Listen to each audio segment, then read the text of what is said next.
Students, स्वागत करते हैं आपका हमारे यूट्यूब चैनल एएसएससी एजुकेशन पर। आज हम पढ़ने वाले क्लास 11 से सार्वत्रिक गुरुत्वाकर्षण नियम और उसको शुद्ध भी करना है। ठीक है, तो सार्वत्रिक गुरुत्वाकर्षण नियम क्या है? विश्व में प्रत्येक पिंड एक दूसरे पिंड को अपनी ओर आकर्षित करता है। ठीक है, तो दो पिंड हैं, एक दूसरे को क्या करते हैं? अपनी ओर आकर्षित करते हैं। जैसे कि हमने गुरुत्व की परिभाषा में पढ़ा है, दो पिंडों के बीच में एक बल कार्य करता है। ठीक है, इसको हम क्या कहते हैं? जैसे कि माना कि एक पिंड पृथ्वी है, दूसरा पिंड कोई और है, तो पृथ्वी एक पिंड, दूसरी कोई वस्तु, पृथ्वी उस वस्तु को अपनी ओर खींचेगी, इसी को हम क्या कहते हैं? गुरुत्व कहते हैं। ठीक है, यानी कि और ये जो आकर्षण है ये गुरुत्वाकर्षण कहलाता है। ठीक है, तो दो विश्व में प्रत्येक पिंड दूसरे पिंड को क्या करते हैं? अपनी ओर आकर्षित करते हैं। इस आकर्षण बल का मान उनके द्रव्यमानों के गुणनफल के अनुक्रमानुपाती एवं उनके बीच की दूरी के वर्ग के व्युत्क्रमानुपाती होता है।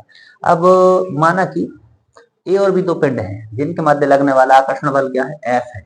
ठीक है, तो होगा ये कि इस आकर्षण बल का मान, बल क्या है? एफ है। इस आकर्षण बल का मान जो है उनके द्रव्यमानों के गुणनफल के, द्रव्यमान कौन होंगे? जैसे कि दो पिंड है ए और बी, इनको हमने मान लिया इनके द्रव्यमान क्या है? m1 और m2 है। दोनों के बीच लगने वाला बल, फोर्स क्या है?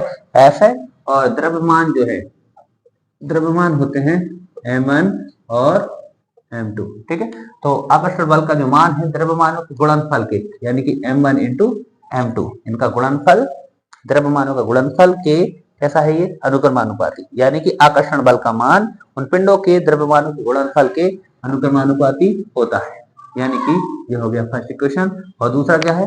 उनके बीच की दूरी, इन दोनों के बीच की जो दूरी है, ठीक है, उसके कैसा होगा? व्युत्क्रमानुपाती होगा। तो दूरी कितनी होगी? बीच की दूरी क्या है? यहाँ r है। दो पिंड ए और बी है, इनके द्रव्यमान m1 m2 है।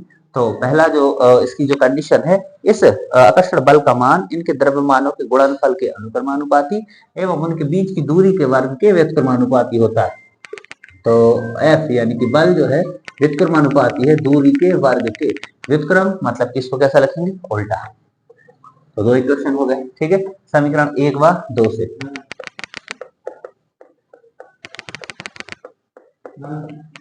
समीकरण 1 व 2 से LHS बराबर है तो RHS भी कैसे होंगे? बराबर होंगे। ठीक है, ऊपर है m1 m2, इसके बटे में एक है, यहाँ पर एक ऊपर और r कहाँ है? नीचे है। यानी कि इनको हम एक साथ मर्ज करें तो ऐसे लिख सकते हैं m1 m2 अपॉन में क्या है? r square. ठीक है, अब जब अनुक्रमानुपाती का जो चिन्ह है, अब जब हम इसे हटाएंगे तो क्या लग जाएगा? एक नियतांक। F बराबर g small m1 m2 upon में क्या है? r square. ठीक है, तो F बराबर g m1 m2 upon r square. तो हम यहाँ लिखेंगे जहां g एक नियतांक है, जहां g एक क्या है? नियतांक है, जिसे क्या कहते हैं? जिसे सार्वत्रिक गुरुत्वाकर्षण नियतांक कहते हैं। जिसे सार्वत्रिक गुरुत्वाकर्षण नियतांक या स्थिरांक भी कह सकते हैं, जिसे सार्वत्रिक गुरुत्वाकर्षण नियतांक कहते हैं। इसका जो मान है, अब अगली लाइन यही है, इसका मान 6.67 गुणित 10 के ऊपर -11 न्यूटन मीटर स्क्वायर पर केजी स्क्वायर होता है। तो सार्वत्रिक गुरुत्वाकर्षण का मान कितना है? 6.67 गुणित 10 से -11 की घात न्यूटन मीटर स्क्वायर पर केजी स्क्वायर होता है। Thank you.